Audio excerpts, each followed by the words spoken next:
Good morning. ఈరోజు మనం గత వారం అంటే 2021 డిసెంబర్ 13 నుంచి 2021 డిసెంబర్ 20వ తేదీ వరకు ఉన్నటువంటి న్యూస్ పేపర్స్లో వేరు న్యూస్ పేపర్స్లో ఏ విధమైనటువంటి ప్రధానమైనటువంటి అంశాలు రావడం జరిగింది, ఆ కరెంట్ రిలేటెడ్ అంశాలు ఏంటి, అదేవిధంగా ఇది కరెంట్ రిలేటెడ్ అంశాలకి అనుగుణమైనటువంటి జనరల్ స్టడీస్ అంశాలు కూడా ఏంటి అనే విషయాల్ని ఇప్పుడు మనం చర్చిద్దాం. మొట్టమొదట మనం చూసుకోవాల్సింది, మిత్రులారా ఒక విషయం మీకు చెప్తాను. మన ఏకలవ్య వాట్సాప్ గ్రూప్లో మా దగ్గర నమోదు చేయించుకోవాలనుకుంటే 9949449941 నెంబర్కి మాకు వాట్సాప్లో మీ పేరుని మెన్షన్ చేయండి. హాయ్ సార్ అని పెట్టకండి, ఎందుకంటే మీ నేమ్స్ నా దగ్గర చాలా ఎక్కువ ఉంటాయి. నేమ్స్ నోట్ చేసుకోవాలంటే మీ పేరు తప్పనిసరిగా పెట్టాలి.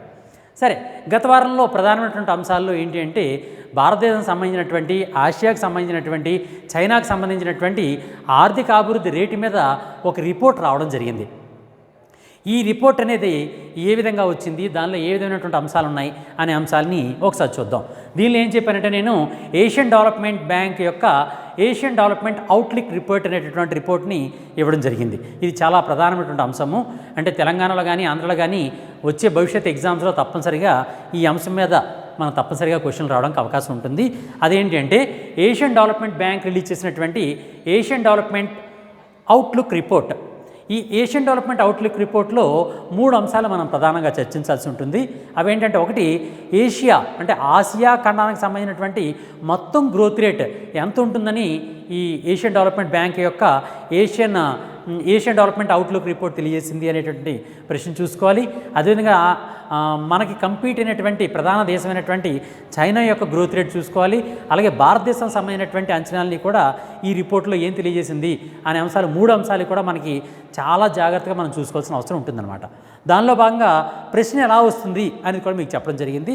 అదేంటి అంటే, ఇటీవల విడుదలైనటువంటి ఏషియన్ డెవలప్మెంట్ అవుట్లుక్ రిపోర్ట్ ప్రకారం 2021లో ఏషియా ఖండంలో ఉన్నటువంటి అన్ని దేశాల యొక్క మొత్తం జీడిపి పెరుగుదల రేటు ఎంతగా ఉండవచ్చును అనే ప్రశ్న రావచ్చు.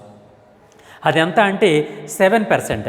అయితే లాస్ట్ 6 మంత్స్ బ్యాక్ 7.1%గా ఉంటుందని అంచనా వేయడం జరిగింది. ఇప్పుడు దీన్ని 0.1% తగ్గించి దాన్ని 7%గా ప్రస్తుతం ఇది అంచనా వేయడం జరుగుతుంది. ఇది ఏంటండి, మొత్తం ఆసియా ఖండంలో ఉన్నటువంటి అన్ని దేశాల యొక్క జీడిపి పెరుగుదల రేటు 7%గా అంచనా వేయడం జరిగింది. అదేవిధంగా ఇటీవల విడుదలైనటువంటి ఏషియన్ డెవలప్మెంట్ అవుట్లుక్ రిపోర్ట్ ప్రకారం 2022లో 2021 అంచనా 7%గా చేసింది.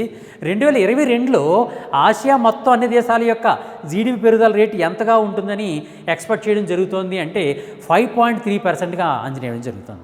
2021 అంచనా ఎంత అండి? 7%. 2022 ఎంత అండి? 5%. ఈ రెండింటిని జాగ్రత్త చూసుకోవాలండి.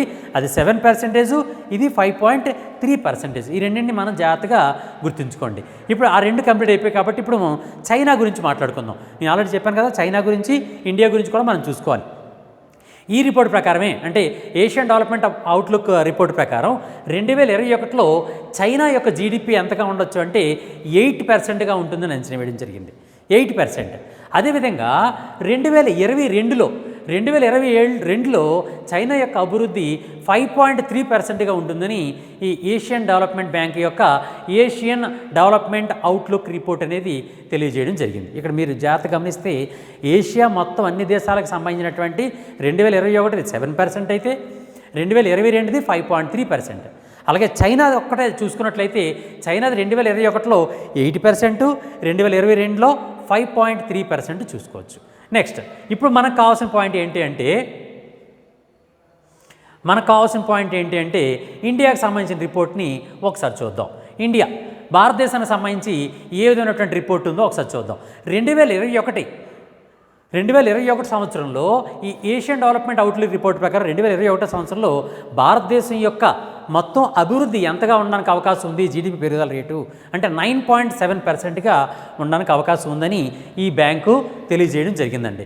9.7%. అదేవిధంగా 2022లో కూడా సేమ్ పర్సంటేజ్నే, ఎటువంటి మార్పు ఉండదు. 9.7% నుండి ప్రపంచంలో అత్యంత వేగంగా అభివృద్ధి చెందినటువంటి ఆర్థిక వ్యవస్థలో మొట్టమొదటి స్థానాన్ని భారతదేశమే గెలుపొందుతుందని ఏషియన్ డెవలప్మెంట్ అవుట్లుక్ రిపోర్ట్ కూడా తెలియజేయడం జరిగిందనమాట.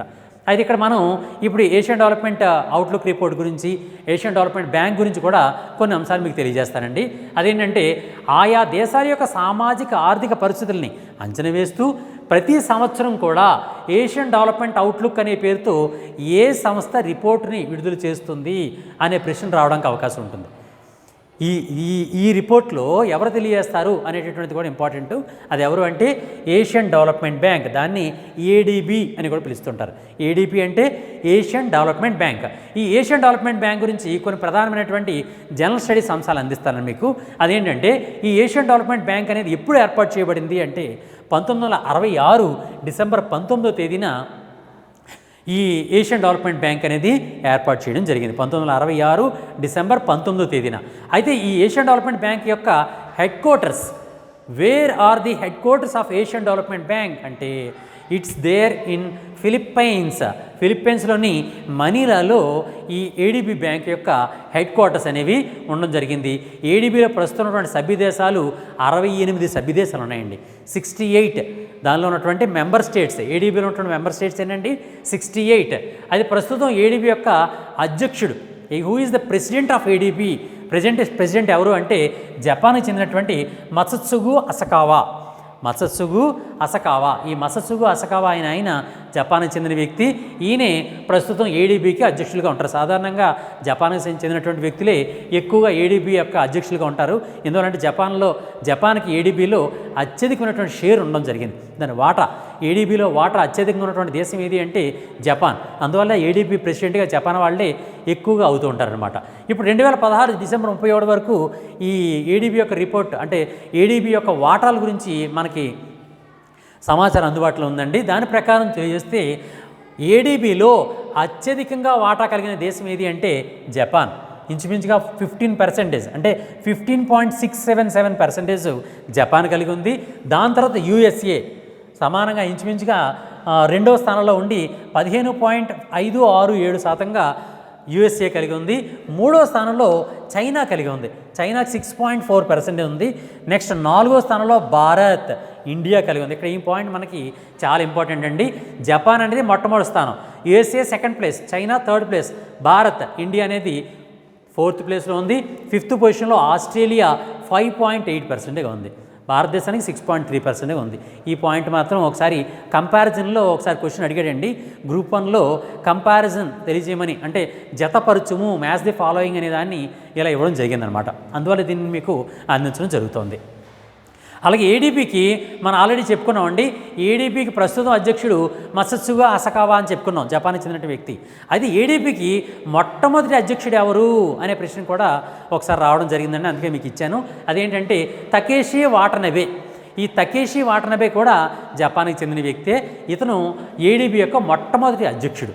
నెక్స్ట్, ఏ లక్ష్యంతో ఏడీబీ ఏర్పాటు చేయబడింది అనే ప్రశ్న కూడా మనం చూసుకోవాలి. అదేంటంటే ఏషియా పసిఫిక్ రీజియన్, ఈ ఆసియా పసిఫిక్ ప్రాంతంలో ఉన్నటువంటి ఆర్థిక వృద్ధి, పర్యావరణ సమృద్ధి, అభివృద్ధికి సహకరిస్తూ పేదరికాన్ని తగ్గించడం అనే లక్ష్యంతో ఏడీబీ అనేది వర్క్ చేస్తూ ఉంటుందన్నమాట. నెక్స్ట్, ఏడీబీలో ఇంతకుముందు ఆల్రెడీ చెప్పుకున్నది ఏంటంటే ఏడీబీలో వాటా కలిగినటువంటి దేశాలు ఏది పెద్దది, ఏది రెండవది, ఏది నాలుగవది, ఏది ఐదవది అని 5 పొజిషన్ చెప్పాను. ఇక్కడేంటంటే ఏడీబీ నుంచి రుణాలు తీసుకున్నటువంటి దేశాల్లో మొట్టమొదటి స్థానంలో ఉండేది చైనా, రెండో స్థానంలో ఉన్నది భారత్. ఇక్కడ ఈ పాయింట్ చెప్పడం కోసమే నేను మీకు ఈ డేటా ఇవ్వడం జరిగింది. ఏషియన్ డెవలప్మెంట్ బ్యాంకులో భారతదేశం అత్యధికంగా అప్పులు తీసుకున్నటువంటి దేశాల్లో భారతదేశం అనేది రెండో స్థానంలో కలిగి ఉంది. మొదటి స్థానాన్ని చైనా ఉందన్నమాట. మూడో స్థానంలో పాకిస్తాన్ ఉంది. ఆ 4వ స్థానంలో ఇండోనేషియా, 5వ స్థానంలో బంగ్లాదేశ్ ఉన్నాయన్నమాట. అవి తీసుకున్నటువంటి రుణాలు కూడా చైనా అయితే $17,015 మిలియన్ అంటే 16.6% ఆఫ్ ఏడీబీ లోన్స్లో చైనాయే తీసుకోవడం జరిగింది, 16%. అలాగే భారతదేశం ఏడీబీ యొక్క లోన్లో 15% భారతదేశం తీసుకుంది, 10% పాకిస్తాన్ తీసుకుంది. అలాగే ఇంచుమించుగా 9%, 8% వరకు అంటే 10% బిలో ఇండోనేషియా, బంగ్లాదేశ్లు తీసుకోవడం జరిగిందనమాట. ఈ విధంగా ఏడీ నుంచి అత్యధికంగా రుణాలు తీసుకున్నటువంటి మొదటి 5 దేశాలు ఏవి అంటే చైనా, భారత్, పాకిస్తాన్, ఇండోనేషియా, బంగ్లాదేశ్. ఇది ఏడీబీకి సంబంధించినటువంటి ప్రధానమైనటువంటి అంశాలు, జనరల్ స్టడీస్కి సంబంధించినటువంటి అంశాలు. మరి ప్రత్యేకంగా మన జనరల్ స్టడీస్ గురించి దాని గురించి ఆలోచించక్కర్లేదు, జనరల్ స్టడీస్ పాయింట్స్ కూడా ఇక్కడ వచ్చేస్తాయి అన్నమాట. నెక్స్ట్, ఈ వారంలో జరిగినటువంటి మరో విశేషం ఏంటంటే national summit on agro and food processing అని ఒక సమావేశం జరిగింది. ఇది మన భారత ప్రధాని కూడా దీనిలో సమావేశంలో పాల్గొనడం జరిగింది. అందువల్ల ఇది మనకి ఇంపార్టెంట్ టాపిక్గా ఈ మధ్యకాలంలో కరెంట్ అఫైర్స్గా రావడం జరిగింది. దీనికి సంబంధించినటువంటి భవిష్యత్ పోటీ పరీక్షల్లో ఏ విధంగా ప్రశ్నలు రావడానికి అవకాశం ఉందో ఒకసారి చూద్దాం. వ్యవసాయ అండ్ ఆహార రంగ అభివృద్ధిని కాంక్షిస్తూ ఇటీవల national summit on agro and food processing ఎక్కడ నిర్వహించబడింది అనే ప్రశ్న రావచ్చు. అది ఎక్కడ అంటే గుజరాత్లోని ఆనంద్. మనందరికీ తెలిసిందే, అమూల్ కంపెనీ ఉన్నటువంటి సంస్థ ప్లేస్ ఆనంద్ అనే విషయం మనకు తెలిసిందే. అక్కడే గుజరాత్లోని ఆనంద్లోని ఈ national summit on agro and food processing summit కూడా నిర్వహించడం జరిగిందనమాట. నెక్స్ట్, అయితే ఈ national summit on agro and food processing summit అనేది దేనిలో భాగంగా జరిగింది అంటే వైబ్రెంట్ గుజరాత్ సమ్మిట్. అంటే గుజరాత్కి సంబంధించి వేరు అంశాల్లో పెట్టుబడులను ఆకర్షించే ఉద్దేశంతో గుజరాత్ ప్రభుత్వం నిర్వహించినటువంటి వైబ్రెంట్ గుజరాత్ సమ్మిట్ అనే సమ్మిట్లో భాగంగా national summit on agro and food processing summit అనేది నిర్వహించడం జరిగింది గుజరాత్లోని ఆనంద్లో. నెక్స్ట్, ఇటీవల నిర్వహించబడినటువంటి national summit on agro and food ప్రాసెసింగ్లో దేనిపై దేశంలోని రైతులందరూ ప్రధానంగా దృష్టి సారించాలని ప్రధాని నరేంద్ర మోడీ పేర్కొన్నారు. ఇది చాలా ఇంపార్టెంట్ పాయింట్ అండి. ఎందుకంటే ఇప్పటిదాకా ఉన్నటువంటి సాంప్రదాయకమైనటువంటి వ్యవసాయం, అంతేకాకుండా దాని తర్వాత వచ్చినటువంటి కెమికల్ ఫెర్టిలైజర్స్ యూసేజ్, ఈ రెండింటినీ మిక్స్ చేస్తున్నటువంటి ప్రస్తుత పరిస్థితుల్లో ఇటీవల ప్రధాని నరేంద్ర మోడీ గారు ఈ సమిట్లో ఒక పిలుపునివ్వడం జరిగింది. దానిలో భాగంగా ఆయన దేని గురించి చెప్పారంటే న్యాచురల్ ఫార్మింగ్, అంటే ప్రకృతి వ్యవసాయము, ఈ న్యాచురల్ ఫార్మింగ్ మీద ప్రధానంగా దృష్టి సారించాలని ప్రధాని నరేంద్ర మోడీ గారు ప్రకటించడం జరిగింది. ఈ పాయింట్ మనకి ఇంపార్టెంట్. దేని మీద అండి? న్యాచురల్ ఫార్మింగ్, ప్రకృతి వ్యవసాయము లేదా సహజ వ్యవసాయము అనేది. అంటే మనకి రసాయనాలు వినియోగం తగ్గించి ప్రకృతి ఆధారంగా వ్యవసాయం చేయాలనే పిలుపుని ప్రధాని నరేంద్ర మోడీ గారు ఇవ్వడం జరిగిందనమాట. అయితే దీనిలో భాగంగా ఆయన ప్రత్యేకమైనటువంటి ఒకదాన్ని కూడా, ఒక సంస్థని కూడా, ఒక ప్రత్యేక కార్యక్రమాన్ని కూడా ప్రారంభించడం జరిగింది ప్రధాని నరేంద్ర మోడీ గారు. దాని గురించి కూడా మీకు చెప్తానండి. అదేంటంటే దేశంలోని రైతులు సాంప్రదాయక వ్యవసాయ పద్ధతులు అవలంబిస్తూ పంట సాగులో వారు పెట్టే పెట్టుబడులు తగ్గించుకోవడం కోసం ఇటీవల భారత ప్రభుత్వం ప్రారంభించిన కార్యక్రమం ఏది అనే ప్రశ్న రావచ్చు. చూసారండి, సాంప్రదాయక వ్యవసాయ పద్ధతులను పాటించాలి అంటే ట్రెడిషనల్ ఫార్మింగ్ చేయాలి, చేస్తూ వారు పెట్టే పెట్టుబడులు తగ్గించుకోవాలి. కెమికల్ ఫార్మింగ్ చేస్తే ఏమవుతుంది? పెట్టుబడులు పెరిగిపోతున్నాయి. అందువల్ల పెట్టుబడులు తగ్గించుకోవడం కోసమని సాంప్రదాయక పద్ధతులు పాటిస్తూనే వాళ్ళ యొక్క పెట్టుబడి తగ్గించుకోవడం కోసం ఈ వ్యవసాయ రంగంలో పెట్టుబడులు ప్రోత్సహించడం కోసం కేంద్ర ప్రభుత్వం ఓ ప్రత్యేకమైన కార్యక్రమం ప్రారంభించింది. దీనిలో భాగంగా ఆ కార్యక్రమం పేరే zero budget natural farming. Zero budget natural farming, ఈ పదం జాగ్రత్త గుర్తుంచుకోండి. జీరో బడ్జెట్ న్యాచురల్ ఫార్మింగ్ అనేటువంటి దాన్ని ప్రధాని నరేంద్ర మోడీ గారి ఆధ్వర్యంలో ప్రారంభించడం జరిగిందనమాట. ఇది దానికి సంబంధించిన అంశం. నెక్స్ట్, మరొక అంశం, ఈ వారంలో జరిగినటువంటి మరొక అంశం ఏంటంటే స్మార్ట్ అనేటటువంటి దాన్ని భారతదేశం ప్రారంభించింది. ఎందుకు ఆ స్మార్ట్ అంటే ఏంటో ఒకసారి చూద్దాం. అదేంటో చూడండి. ఇప్పుడు ఈ మధ్యకాలంలో స్మార్ట్ అనేది ఏంటంటే మిలిటరీ వ్యవస్థలో స్మార్ట్ అనమాట. అంటే ఒక టార్పిడో సిస్టమ్. ఈ టార్పిడో సిస్టంలో స్మార్ట్ అనే టార్పిడో సిస్టమ్ అదేంటో ఒకసారి చూద్దాం. ఇటీవల విజయవంతంగా పరీక్షించబడినటువంటి టార్పిడో డెలివరీ సిస్టమ్ ఏది? Torpedo delivery system. ఒక టార్పిడో అంటే మనందరికీ తెలిసిందే, ఒక మిసైల్ టైప్లో ఉంటుంది. ఆ టార్పిడోని పంపించేటటువంటి వ్యవస్థ ఉంటుంది. ఆ వ్యవస్థే కొత్తగా మన DRDO డెవలప్ చేయడం జరిగింది. దాని పేరే స్మార్ట్, SMART, స్మార్ట్ అనేది ఒక టార్పిడో డెలివరీ సిస్టమ్. దీన్ని ఈ మధ్యకాలంలో DRDO పరీక్షించడం జరిగింది. అయితే స్మార్ట్ అంటే ఏంటి? SMART స్మార్ట్ అంటే ఏంటి అంటే supersonic missile assisted release of torpedo system. SMART abbreviation చూడండి, supersonic missile assisted release of torpedo system. ఈ టార్పిడో సిస్టమ్ రిలీజ్ చేసేటువంటి వ్యవస్థ అనమాట. దాన్ని స్మార్ట్ అనే పేరుతో ఈ మధ్యకాలంలో ప్రారంభించడం జరిగిందనమాట. నెక్స్ట్, అత్యాధునికమైనటువంటి supersonic missile assisted release of torpedo system SMART ఎక్కడి నుంచి ఇటీవల విజయవంతంగా ప్రయోగించడం జరిగింది. ఈ SMART system torpedo release system అనేటువంటి స్మార్ట్ సిస్టమ్ని ఎక్కడి నుంచి ఈ మధ్యకాలంలో విజయవంతంగా పరీక్షించారు అంటే ఒరిస్సాలోని వీలర్ ఐలాండ్. ఈ వీలర్ ఐలాండ్కి ఈ మధ్యకాలంలో పేరు మార్చడం జరిగింది. దాని పేరే అబ్దుల్ కలాం ద్వీపము. ఒడిస్సాలోని అబ్దుల్ కలాం ద్వీపము అనే దాని నుంచి ఈ స్మార్ట్ సిస్టమ్ని ప్రయోగించడం జరిగిందనమాట. నెక్స్ట్, ఈ స్మార్ట్ దేని కొరకు చేయడం జరిగింది అంటే శత్రు దేశాల యొక్క సబ్మెరీన్స్ని నిర్వీర్యం చేయడానికి. ఎవరైనా శత్రు దేశానికి సంబంధించిన సబ్మెరీన్స్ మన జలపాతాల్లో మన సముద్రంలో ఎంటర్ అయితే వాటిని నిర్వీర్యం చేయడానికి, వాటిని బ్లాస్ట్ చేయడం కోసమని ఈ టార్పెడో సిస్టమ్ని తయారు చేయడం జరిగింది. దాని పేరే స్మార్ట్. నెక్స్ట్, ఈ అత్యాధునికమైనటువంటి supersonic missile assisted release of torpedo system స్మార్ట్ని ఎవరు రూపొందించారు అనే ప్రశ్న రావచ్చు. ఎవరు రూపొందించారంటే మన మిలిటరీ రంగంలో ప్రముఖమైనటువంటి పరిశోధన చేసేటువంటి సంస్థ అయినటువంటి కేంద్ర ప్రభుత్వ సంస్థ అయినటువంటి డిఆర్డిఓ సంస్థ అనేది దీన్ని తయారు చేయడం జరిగింది. ఎందుకంటే డిఆర్డిఓ అంటే ఏంటి? Defence research and development organisation. DRDO అంటే ఏంటండి? Defence research and development organisation. ఈ డిఫెన్స్ రీసెర్చ్ అండ్ డెవలప్మెంట్ ఆర్గనైజేషన్ని డిఆర్డిఓ అని పిలుస్తారు. ఈ డిఆర్డిఓ ప్రస్తుత ప్రెసిడెంట్ ఎవరంటే సతీష్ రెడ్డి గారు, మనందరికీ తెలిసిందే. అయితే ఈ డిఆర్డిఓ గురించి కూడా కొన్ని ప్రధానమైనటువంటి అంశాలని మీకు అందిస్తాను. అదేంటంటే డిఆర్డిఓ ఎప్పుడు ఏర్పాటు చేశారు అంటే 1958 1958లో డిఆర్డిఓని ఏర్పాటు చేశారు. And head quarters for DRDO యొక్క ప్రధాన కార్యాలయం ఎక్కడుందంటే న్యూఢిల్లీలో ఉంది. అయితే డిఆర్డిఓ ఒక మోటోతో వర్క్ చేస్తూ ఉంటుంది. ఆ మోటో కూడా ఇంపార్టెంట్ అండి. ఒకసారి ఎస్ఎస్సి ఎగ్జామ్లో ఈ డిఆర్డిఓ మోటో గురించి అడిగాడు, అందులో ఈ క్వశ్చన్ ఇచ్చాను నేను. డిఆర్డిఓ మోటో ఏంటి అంటే బలస్య మూలే విజ్ఞానం. దాని మోటో ఏమని ఉంటుందంటే బలస్య మూలే విజ్ఞానం. దాని అర్థం ఏంటంటే strengths origin is in science. Strengths origin is in science. సైన్స్లోనే బలం ఉంటుంది అనే ఉద్దేశంతో బలస్య మూలే విజ్ఞానము అనే దాన్ని డిఆర్డిఓ యొక్క మోటోగా తీసుకోవడం జరిగింది. డిఆర్డిఓ యొక్క ప్రస్తుతం చైర్మన్ ఎవరు అంటే డాక్టర్ జి సతీష్ రెడ్డి. మనందరికీ తెలిసిన వ్యక్తే డిఆర్డిఓ ప్రస్తుత చైర్మన్ సతీష్ రెడ్డి గారు. అయితే డిఆర్డిఓ మన కేంద్ర ప్రభుత్వం ఉన్నటువంటి ఎవరి ఆధ్వర్యంలో పనిచేస్తూ ఉంటుంది అంటే భారత డిఫెన్స్ మినిస్ట్రీ, అంటే భారత రక్షణ మంత్రి. భారత డిఫెన్స్ మినిస్టర్ ఎవరు ప్రస్తుతం అంటే రాజ్నాథ్ సింగ్ గారు. ప్రస్తుతం మన భారతదేశానికి డిఫెన్స్ మినిస్టర్గా ఉన్నారన్న విషయం మనకు తెలిసిందే. ఇది దీనికి సంబంధించినటువంటి స్మార్ట్కి సంబంధించినటువంటి ప్రధానమైన అంశాలు. అయితే ఈ మధ్యకాలంలోనే అంటే జస్ట్ 2 రోజుల ముందే ఓ ప్రత్యేకమైనటువంటి అగ్ని మిసైల్ని కూడా మనం ప్రయోగించడం జరిగింది. దాని పేరే అగ్ని పి అంటే అగ్ని ప్రైమ్. పి అంటే పి ఫర్ ప్రైమ్. అగ్ని ప్రైమ్ మిసైల్ని మనం ప్రయోగించడం జరిగింది. దాని గురించి కూడా కొన్ని అంశాలు మీకు ఇవ్వడం జరిగింది. అవి ఏంటంటే ఇటీవల అగ్ని పి క్షిపణిని ఎక్కడి నుంచి విజయవంతంగా పరీక్షించారు? ఇందా చెప్పినట్టుగానే ఒడిస్సాలోని అబ్దుల్ కలాం ద్వీపం. మనంతకుముందు చెప్పాను, అబ్దుల్ కలాం ద్వీపాన్ని ఇంతకుముందు ఏమనేవారండి? వీలర్ ద్వీపము అనేవారు అనమాట. అక్కడి నుంచి అగ్ని పి క్షిపణిని కూడా విజయవంతంగా పరీక్షించడం జరిగింది. అయితే అగ్ని పి క్షిపణి యొక్క సామర్థ్యం, కెపాసిటీ, ఎన్ని కిలోమీటర్ల దూరం వరకు ఇది బ్లాస్ట్ చేయగలదు, అంత దూరంలోకి వెళ్ళగలదు అంటే 1000 నుంచి 2000 కిలోమీటర్లు. 1000 నుంచి 2000 కిలోమీటర్ల దూరంలో ఉన్నటువంటి లక్ష్యాన్ని కూడా ఇది ఛేదించగలదన్నమాట. ఇది మనకు గుర్తుంచుకోవాల్సిన అంశం. 1000 నుంచి 2000 కిలోమీటర్లు దీని యొక్క పరిధి.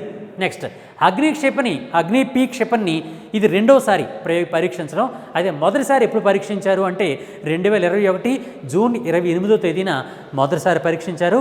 ఇప్పుడు రెండవసారి పరీక్షించడం జరిగింది. ఎందుకంటే అగ్ని పి మిసైల్ పూర్తి పేరు ఏం పేరండి? అగ్ని ప్రైమ్. అగ్నిలో ఉన్నటువంటి వేరు స్టేజెస్ అనమాట, వేరు రకాలు. దాని గురించి కూడా డీటెయిల్ చెప్తాను. ఇప్పుడు అగ్ని క్షిపణిని కూడా ఎవరు రూపొందించారంటే ఇందా చెప్పినట్టుగానే డిఆర్డిఓ వాళ్ళే ఈ అగ్ని క్షిపణిని కూడా రూపొందించారు. డిఆర్డిఓ గురించి ఆల్రెడీ మనం చెప్పాం కాబట్టి మళ్ళీ ఇక్కడ చెప్పట్లేదండి. అయితే డిఆర్డిఓ భారతదేశానికి సంబంధించినటువంటి మిసైల్ టెక్నాలజీలో సెల్ఫ్ సఫిషియన్సీ అంటే మన సొంతంగా మనం మిసైల్ మనమే తయారు చేసుకునేటటువంటి స్వతసిద్ధమైనటువంటి సామర్థ్యం పెంచడం కోసమని మన మాజీ రాష్ట్రపతి డాక్టర్ ఏపీజే అబ్దుల్ కలాం గారి ఆధ్వర్యంలో అప్పటి డిఆర్డిఓ చైర్మన్గా ఉన్నటువంటి అబ్దుల్ కలాం గారు ఒక ప్రత్యేక ప్రాజెక్ట్ని రూపొందించడం జరిగింది. ఆ ప్రాజెక్టులో ముఖ్యంగా 5 మిసైల్స్ని, మన భారతదేశానికి సంబంధించినటువంటి ప్రధానమైనటువంటి 5 మిసైల్స్ని రూపొందించడం జరిగింది. వాటి గురించి కూడా కొన్ని ప్రధానమైనటువంటి అంశాలని మీకు అందిస్తాను. చూడండి, ఏ ప్రాజెక్టులో భాగంగా అగ్ని పి క్షిపణి రూపకల్పన జరిగింది? ఆ ప్రాజెక్ట్ పేరు ఏం పేరు అంటే ఐజీఎండిపి. ఈ ఐజీఎండిపిని ఎవరు తయారు చేశారు, ఎవరు ప్రారంభించారు అంటే మన అబ్దుల్ కలాం గారు ప్రారంభించారు. అప్పుడు ఆయన డిఆర్డిఓ చైర్మన్గా ఉన్నారు. ఆయనే ఇంచుమించు 1980స్లో ఈ ఐజీఎండిపిని ప్రారంభించడం జరిగిందనమాట. ఎందుకు ఈ ఐజీఎండిపి అంటే ఏంటి? ఐజీఎండిపి అనగా integrated guided missile development programme. Integrated guided missile development programme, దాన్ని ఐజీఎండిపి అని పిలుస్తారు. ఈ ఐజీఎండిపిలో భాగంగానే అగ్ని-P మిస్సైల్ని కూడా రూపొందించడం జరిగిందనమాట. మిస్సైల్ టెక్నాలజీ రంగంలో భారతదేశానికి స్వయం సమృద్ధి, సెల్ఫ్ సఫిషియన్సీ కలిగించే లక్ష్యంతో ఐజీఎండిపి అనే ప్రాజెక్ట్ని ప్రారంభించిన వారు ఎవరు అంటే డిఆర్డిఓ మాజీ చైర్మన్గా ఏపీజే అబ్దుల్ కలాం, మన పీపుల్స్ ప్రెసిడెంట్ అయినటువంటి అబ్దుల్ కలాం గారే ఈ ఐజీఎండిపి ప్రోగ్రామ్ని కూడా ప్రారంభించడం జరిగింది. అయితే ఈ ఐజీఎండిపిని ఆయన భారత ప్రభుత్వాన్ని పంపించిన తర్వాత దీన్ని భారత ప్రభుత్వం ఆమోదించినటువంటి సంవత్సరం ఏది అంటే 1983. 1983లో ఈ ఐజీఎండిపి ప్రాజెక్ట్ని వాళ్ళు ప్రారంభించడం జరిగింది. కేంద్ర ప్రభుత్వం ఆమోదించింది. దాని ప్రకారం 5 మిస్సైల్స్ని వీళ్ళు రూపొందించారు ఇప్పటిదాకా. ఆ 5 మిస్సైల్స్ ఏంటో కూడా ఒకసారి మీకు అందిస్తాను. అవేంటో చూడండి. ఐజీఎండిపి ప్రాజెక్ట్ అనే ద్వారా అభివృద్ధి చెందించినటువంటి భారతదేశ మిస్సైల్స్ ఎన్ని అంటే 5. ఆ 5 కూడా గుర్తుంచుకోవడం కోసమని ఒక చిన్న కోడ్ భాష ఉంటుందండి. ఆ కోడ్ భాష పేరు ఏంటంటే పాట్నా. మనందరికీ తెలుసు కదండి పాట్నా. ఈ పాట్నా పట్టణం మనందరికీ తెలిసిందే. ఈ పాట్నా గుర్తుంచుకుంటే మన 5 ప్రాజెక్టులు గుర్తుండిపోతాయి, 5 మిస్సైల్స్ కూడా. ఆ 5 మిస్సైల్లో చూడండి, పాట్నాలో మొట్టమొదటి మిస్సైల్ పృథ్వీ, అగ్ని, త్రిశూల్, నాగ్, ఆకాష్. పృథ్వీ, అగ్ని, త్రిశూల్, నాగ్, ఆకాష్, ఈ 5 కలిపి పాట్నా అని పిలుస్తాం అనమాట. ఇది ఐజీఎండిపి ప్రాజెక్ట్ ద్వారా తయారు చేసినటువంటి 5 మిస్సైల్స్ యొక్క పేరు. ఇప్పుడు ఒక్కొక్క మిస్సైల్ ఒకసారి కొద్దిగా లైట్గా చెప్తాను చూడండి. పృథ్వీ అనేది సర్ఫేస్ టు సర్ఫేస్ మిస్సైల్, అంటే ఉపరితలం పైనుంచి ఇంకో ఉపరితలం పైన మాత్రమే దీని మిస్సైల్ ప్రయోగించవచ్చు. అగ్ని మిస్సైల్ అనేది బ్యాలిస్టిక్ మిస్సైల్. అలాగే త్రిశూల్ అనేది ఉపరితలం నుంచి గగనతలానికి అంటే ఆకాశంలోకి విడుదల చేయొచ్చు. దాని ద్వారా మిస్సైల్స్ని కానీ లేకపోతే విమానాలు, యుద్ధ విమానాలు కానీ కూల్చొచ్చు అనమాట. నెక్స్ట్ నాగ్ అనే మిస్సైల్ అనేది యాంటీ ట్యాంక్ మిస్సైల్స్. మనందరికీ తెలిసిందే యుద్ధ ట్యాంకులు ఉంటాయి. ఈ ట్యాంక్స్ని నాశనం చేయడానికి ఉపయోగించేటటువంటి మిస్సైల్ ఏది అంటే నాగ్. అలాగే ఆకాష్ అనే మిస్సైల్ అనేది ఉపరితలం నుంచి గగనానికి అంటే ఉపరితలం కింద నుంచి ఆకాశంలోకి విడుదల చేసేటటువంటి మిస్సైలే ఆకాష్. ఈ విధంగా ఈ 5 మిస్సైల్స్ పాట్నా అనే పేరుతో మనం గుర్తుంచుకోవచ్చు. ఈ 5 మిస్సైల్స్ని ఐజీఎండిపి ప్రాజెక్ట్ ద్వారా ఇప్పటిదాకా డిఆర్డిఓ వారు రూపొందించడం జరిగిందనమాట. నెక్స్ట్ ఇప్పుడు మనం చెప్పుకున్నాం డిఆర్డిఓ అంటే defence research and development organisation చెప్పుకున్నాం. అది 1958లో ఏర్పడింది చెప్పాం. ప్రధాన కార్యాలయం న్యూఢిల్లీ అని చెప్పాం. ఇవన్నీ కూడా ఆల్రెడీ మనం చెప్పుకున్నాం. అయితే భారతదేశానికి చెందినటువంటి అగ్ని మిస్సైల్ గురించి మనం మాట్లాడుకుంటున్నాం. అగ్ని-P గురించి మాట్లాడుకున్నాం. 1000 నుంచి 2000 వరకు దీని యొక్క సామర్థ్యం ఉంటుంది, కెపాసిటీ ఉంటుంది అని చెప్పుకున్నాం. అయితే అగ్ని మిస్సైల్స్లో ఎన్ని రకాలుగా ఉంటాయో ఒకసారి చూద్దాం. అగ్ని మిస్సైల్స్లో మన అగ్ని-P ఈ రీసెంట్గా డెవలప్ చేసింది. అది కాకుండా ఆల్రెడీ ఉన్నటువంటి అగ్ని మిస్సైల్స్ 5 రకాలైన అగ్ని మిస్సైల్స్ ఉన్నాయి. వాటిలో అగ్ని-1, అగ్ని-2, అగ్ని-3, అగ్ని-4, అగ్ని-5 అనే 5 అగ్ని మిస్సైల్స్ మన ఇండియాలో ఉన్నాయి, డెవలప్ చేశారు. ఇందులో అగ్ని-1 అనేది 700 నుంచి 800 కిలోమీటర్ల దూరంలో ఉన్నటువంటి ఆ లక్ష్యాల్ని ఛేదించగలదు. అలాగే అగ్ని-2 అనేది 2000 కిలోమీటర్ల కన్నా ఎక్కువ దూరాలని కూడా అగ్ని-2 చేరగలదు. అగ్ని-3 అనేది 2500 కిలోమీటర్ల కన్నా ఎక్కువ దూరం వెళ్ళగలదు. అగ్ని-4 అనేది 3500 కిలోమీటర్ల కన్నా ఎక్కువ కూడా అగ్ని-4 వెళ్ళగలదు. అలాగే అగ్ని-5 అనేది 5000 కిలోమీటర్ల కన్నా ఎక్కువ దూరం వెళ్ళగలదు. అందువల్ల దీన్ని ఏమని పిలుస్తారంటే ఐసీబీఎం అంటారు. ఐసీబీఎం అంటే inter continental ballistic missile. Inter continental, వేరే కాంటినెంట్కి కూడా వెళ్ళి అక్కడ బాలిస్టిక్ మిసైల్గా పనిచేస్తుంది. దాన్ని ఐసీబీఎం అంటారు. ఇక్కడ ఇచ్చానండి ఆల్రెడీ. ఐసీబీఎం అంటే ఇంటర్ కాంటినెంటల్ బాలిస్టిక్ మిసైల్ అని పిలుస్తారు. ఇది కూడా గుర్తుంచుకోవాలి, ఐసీబీఎం. అయితే ఇటీవల కాలంలోనే ఈ మధ్యకాలంలో విశాఖపట్నంలో కూడా ఒక మిసైల్ ప్రయోగాన్ని చేశారు. దాని పేరు కూడా మనం గుర్తుంచుకోవాలి. అదేంటంటే 2020 జనవరిలో, అంటే లాస్ట్ ఇయర్ జనవరిలో విశాఖపట్నం తీరంలో పరీక్షించినటువంటి 3500 కిలోమీటర్ల పరిధి కలిగినటువంటి సబ్మెరీన్ లాంచ్ చేసేటటువంటి ఒక మిసైల్, సబ్మెరీన్ బ్లాస్ట్ చేయగలిగేటువంటి మిసైల్ దాన్ని మన డిఆర్డిఓ వాళ్ళే పరీక్షించడం జరిగింది విశాఖపట్నం తీరానికి దగ్గరలో. దాని పేరు ఏం పేరంటే K4 అనే మిసైల్ని మనం అప్పుడు పరీక్షించాం అనమాట. అది ఈ అగ్ని-P మిసైల్కి సంబంధించినటువంటి ప్రధానమైనటువంటి అంశం. ఇంకొక ప్రధాన అంశం ఏంటంటే ఈ వారంలో వచ్చినటువంటి అంశాల్లో సుపరిపాలనా వారోత్సవము, గుడ్ గవర్నెన్స్ వీక్. ఈ గుడ్ గవర్నెన్స్ వీక్ అనేది మన కేంద్ర ప్రభుత్వం ప్రారంభించి అమలు చేస్తోంది. సుపరిపాలన ఈ సంవత్సరం మామూలుగా కేంద్ర ప్రభుత్వం అమలు చేసేటటువంటి సుపరిపాలన వారోత్సవం ఎప్పటి నుంచి ఎప్పటిదాకా చేస్తున్నారంటే డిసెంబర్ 20 నుంచి 25 వరకు చేస్తున్నారు. డిసెంబర్ 20 నుంచి 25 వరకు. ఎందువల్లంటే మన మాజీ ప్రధాని అటల్ బిహారీ వాజ్పేయి గారి జన్మదినమైనటువంటి డిసెంబర్ 25వ తేదీన గుడ్ గవర్నెన్స్ డే సుపరిపాలనా దినోత్సవంగా ప్రకటించడం జరిగింది మన ప్రధాని నరేంద్ర మోడీ గారు. దానిలో భాగంగా దానికి ముందు వారం రోజులు కూడా సుపరిపాలనా వారోత్సవాలుగా నిర్వహించుకోవడం జరుగుతుంది. బాధ్యతాయుతమైనటువంటి ప్రభుత్వాన్ని ఏర్పాటు చేసే లక్ష్యంతో, అంటే బాధ్యత ప్రభుత్వంలో ఉన్నటువంటి అధికారులకి బాధ్యతని పెంపొందించే లక్ష్యంతో ఈ సుపరిపాలనా వారోత్సవాల్ని నిర్వహించడం జరుగుతోంది. దీనికి సంబంధించి ఏ విధంగా ప్రశ్నలు వస్తాయో ఒకసారి చూద్దాం. ఇటీవల కేంద్ర ప్రభుత్వం ఆధ్వర్యంలో సుపరిపాలనా వారోత్సవాలు ఎప్పుడు నిర్వహించబడ్డాయి అంటే డిసెంబర్ 20 నుంచి 25 వరకు నిర్వహించారు. అలాగే భారతదేశంలో సుపరిపాలనా దినోత్సవము గుడ్ గవర్నెన్స్ డే ఎప్పుడు నిర్వహిస్తారు అంటే డిసెంబర్ 25న నిర్వహిస్తూ ఉంటారు. అలాగే ఎవరి జన్మదినాన్ని భారతదేశంలో సుపరిపాలనా దినోత్సవం లేదా గుడ్ గవర్నెన్స్ డేగా నిర్వహించడం జరుగుతుంది అంటే మాజీ ప్రధానమంత్రి అటల్ బిహారీ వాజ్పేయి గారి జన్మదినాన్ని ఆ విధంగా నిర్వహించడం జరుగుతుంది. అయితే గుడ్ గవర్నెన్స్ డే మొట్టమొదటి గుడ్ గవర్నెన్స్ డే ఎప్పుడు ప్రారంభించారంటే 2014లో ప్రారంభించడం జరిగింది. ఇందుకే గుడ్ గవర్నెన్స్ డే యొక్క లక్ష్యం ఏమిటి అనే ప్రశ్న రావచ్చు. అదేంటంటే ప్రభుత్వంలో బాధ్యతాయుతమైన విధానాన్ని పెంపొందించే లక్ష్యంతో దీన్ని గుడ్ గవర్నెన్స్ వారోత్సవాన్ని గుడ్ గవర్నెన్స్ డేని నిర్వహించడం జరిగిందనమాట. ఇది మరొక అంశం. ఇంకొక అంశం చూడండి. ఈ మధ్య తమిళనాడులో రోడ్డు ప్రమాదాల్లో మరణిస్తున్న వారిని రక్షించే లక్ష్యంతో ఆ రోడ్డు ప్రమాదంలో గాయపడిన వారిని వెంటనే హాస్పిటల్ తీసుకెళ్ళడం కోసం ఎవరు హెల్ప్ చేయట్లేదు అనే లక్ష్యంతో ప్రజల్లో బాధ్యతను పెంపొందించి వాళ్ళని ఎంకరేజ్ చేయాలి, రోడ్డు ప్రమాదాలని లో చనిపోతున్న వారిని యొక్క మరణాల రేటును తగ్గించాలనే లక్ష్యంతో తమిళనాడు ప్రభుత్వం ఒక ప్రత్యేక ప్రాజెక్టును ప్రారంభించింది. అది ఇన్నోవేటివ్ ప్రత్యేకమైన కార్యక్రమం కాబట్టి మనం కూడా దాన్ని కంపల్సరీ గుర్తుంచుకోవాలి. దాని పేరు ఏం పేరంటే 48 గంటల్లో ప్రాణాలు కాపాడదాం.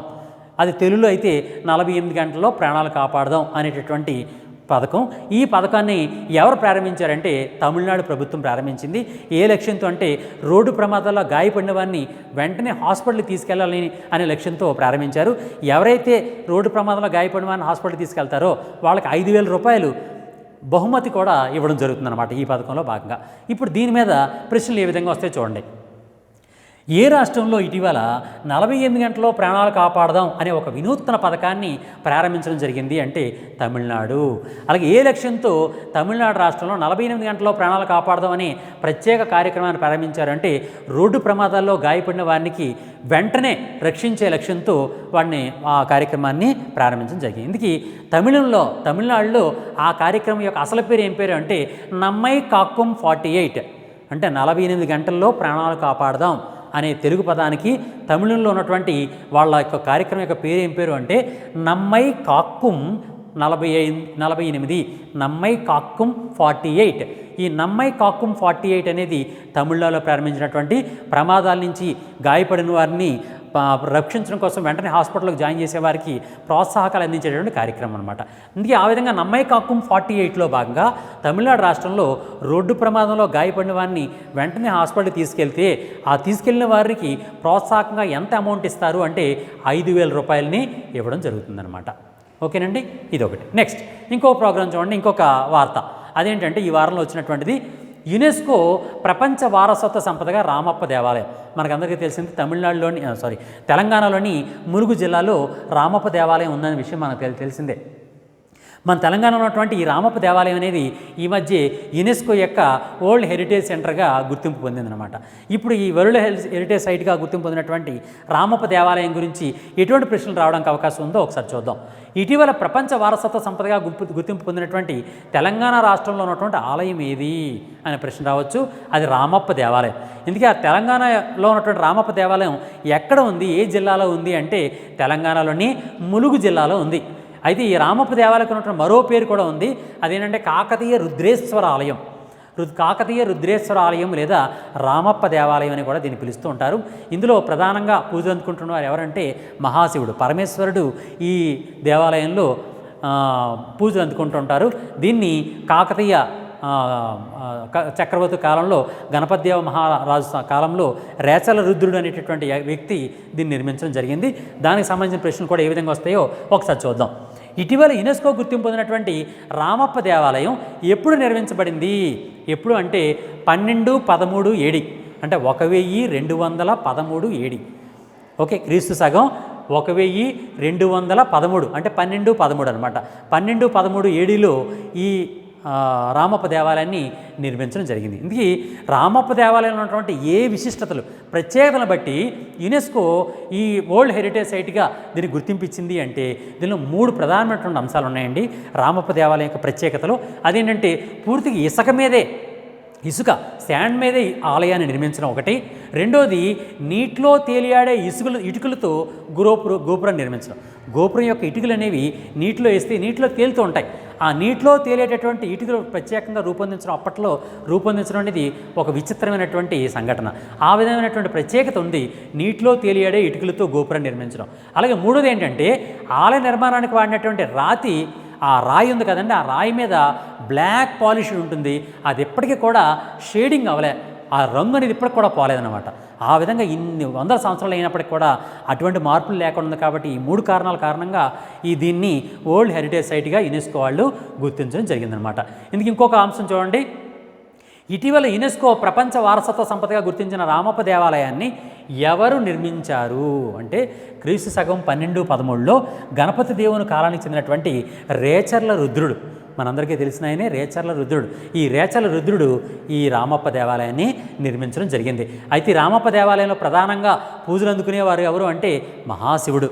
మనందరికీ తెలిసిందే. ఈ రామప్ప దేవాలయానికి మరో పేరు కూడా ఉంది, అది రామలింగేశ్వర ఆలయం అని కూడా పిలుస్తుంటారు. ఎందుకంటే అక్కడ ఈశ్వరుడు పరమేశ్వరుడు ఉంటాడు కాబట్టి రామప్ప దేవాలయాన్ని రామలింగేశ్వర ఆలయం అని కూడా పిలుస్తుంటారు. మరొక అంశం ఏంటంటే ఈ మధ్యకాలంలో అత్యంత ప్రముఖమైనటువంటి జడ్జిల్లో ఒకరిగా గుర్తింపు పొందినటువంటి న్యాయ కోవిదులైనటువంటి రాజ్యాంగ నిష్ణాతులైనటువంటి జస్టిస్ నానావతి గారు అనేకమైనటువంటి కమిటీల్లో ఉన్నారు. అందువల్ల ఆయన చాలా ఇంపార్టెంట్ వ్యక్తి. జస్టిస్ నానావతి గారు ఈ మధ్యకాలంలో మరణించడం జరిగింది ఈ వారంలోనే.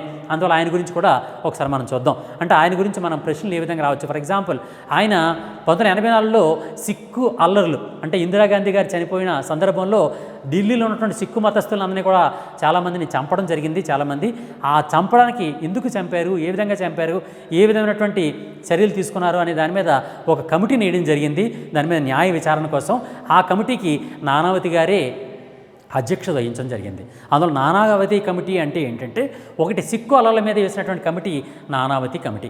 అంతేకాకుండా గోద్రా ఇన్సిడెంట్, మనకి కరసేవకులు అంటే రామభక్తులైనటువంటి కరసేవకులు అయోధ్య నుంచి గుజరాత్ వస్తుంటే మధ్యలో ట్రైన్ ఆపి కొంతమంది ముష్కరులు ఏం చేశారంటే దాన్ని ట్రైన్ ఆపి దానిలో పెట్రోల్ వేసి తగలబెట్టేశారు. దాంతో రామభక్తులు చాలామంది చచ్చిపోయారు. ఆ చనిపోయినటువంటి దానికి ప్రతిస్పందనగా మరికొంతమంది ఈ ముష్కరుల్ని కూడా చంపడం జరిగింది. ఆ విధంగా ఇంచుమించుగా 1000 మంది వరకు కూడా అక్కడ చనిపోవడం జరిగింది చాలామంది. అందువల్ల దాని మీద ఆ విధమైనటువంటి నరహంతక పరిస్థితుల మీద దాన్ని ఏమంటారంటే మన గోద్రా సంఘటన అంటాం. ఈ గోద్రా సంఘటన మీద కూడా జస్టిస్ నానావతి గారే ఆయన యొక్క విచారణని తెలియజేసి ఆయన యొక్క రిపోర్ట్ని రూపొందించి నానావతి కమిటీ రూపొందించినటువంటి రిపోర్టే అప్పటి గవర్నర్ అయినటువంటి ఆనందీబెన్ పటేల్ గారికి అందించడం జరిగింది. అప్పుడు అవన్నీ కూడా చాలా ఇంపార్టెంట్ పాయింట్స్ అండి. అందులో ఇవన్నీ ప్రశ్నలు ఏ విధంగా రావడానికి అవకాశం ఉందో ఒకసారి చూద్దాం. దేశ రాజధాని ఢిల్లీ నగరంలో 1984లో జరిగినటువంటి సిక్కులపై దాడి ఘటనలపై న్యాయ విచారణ చేసినటువంటి కమిటీకి నేతృత్వం వహించిన న్యాయ కోవిదుడు